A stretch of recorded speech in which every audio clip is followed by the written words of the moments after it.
Salutations à tous et à toutes, c'est FW et bienvenue sur les 5 minutes de méditation matinale. Donc ce matin, mes méditations m'amènent à me pencher sur la question du bonheur. Oui, le bonheur, cet élément-là, c'est quelque chose de particulier parce que chacun a sa version du bonheur et chacun a sa vision du bonheur.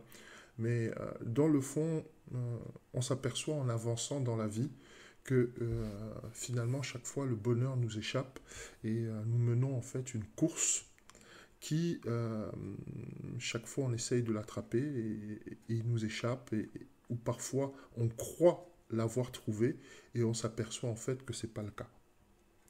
Alors, la question que tu dois te poser, surtout en ce qui concerne le bonheur, c'est dans la société que nous vivons, on nous définit le bonheur d'une façon où c'est concrètement, tout le monde rêve plus ou moins de gagner un ticket de loto, c'est-à-dire d'avoir une certaine aisance matérielle, donc d'atteindre un certain niveau financier ou la satisfaction de tous nos besoins, d'accord, c'est-à-dire maison, vêtements, dans une certaine mesure bouffe, ce qu'on mange, etc., sera satisfait.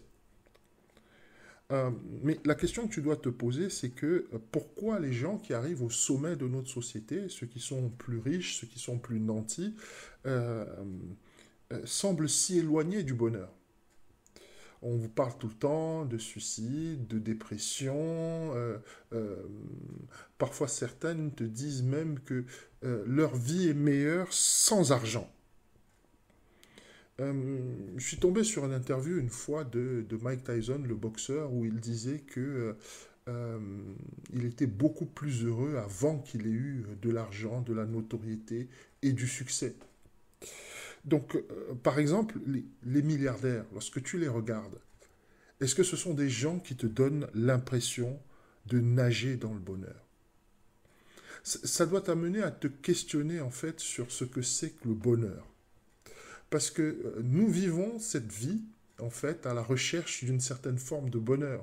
Tu te lèves le matin, sans mauvais jeu de mots, de bonheur pour aller travailler, pour avoir un tout petit peu d'argent qui te permette peut-être d'avoir une maison, d'encadrer ta famille, d'aider ceux que tu aimes, et puis de pratiquer ta passion, des choses comme ça.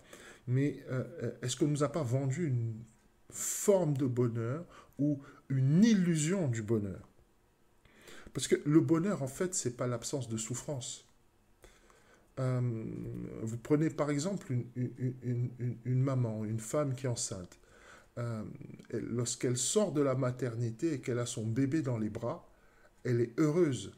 Elle est heureuse alors qu'elle vient de souffrir des douleurs qui sont inconcevables. Donc le bonheur n'est pas l'absence de souffrance. Le bonheur, c'est pas non plus l'excès de joie ou d'émotion. Toujours en parlant d'interview, je suis tombé sur une interview de Yannick Noah où il explique que après avoir gagné Roland Garros, au moment où il était au sommet de sa carrière, il est tombé en dépression. Donc le bonheur finalement, c'est pas la satisfaction de tous les besoins.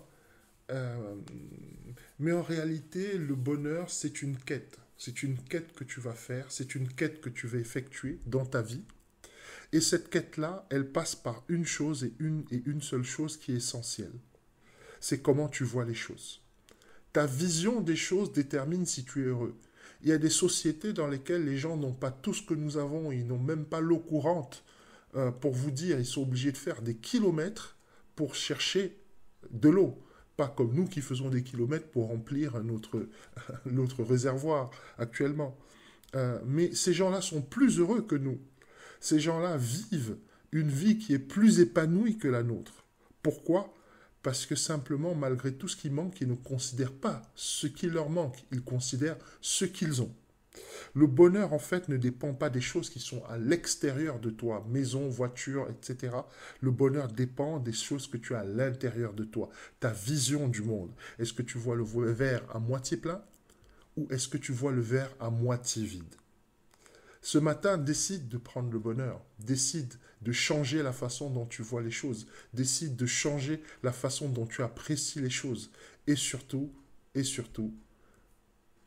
rends-toi disponible pour ouvrir une porte dans ta vie pour que le bonheur puisse y entrer. Je te souhaite une bonne journée.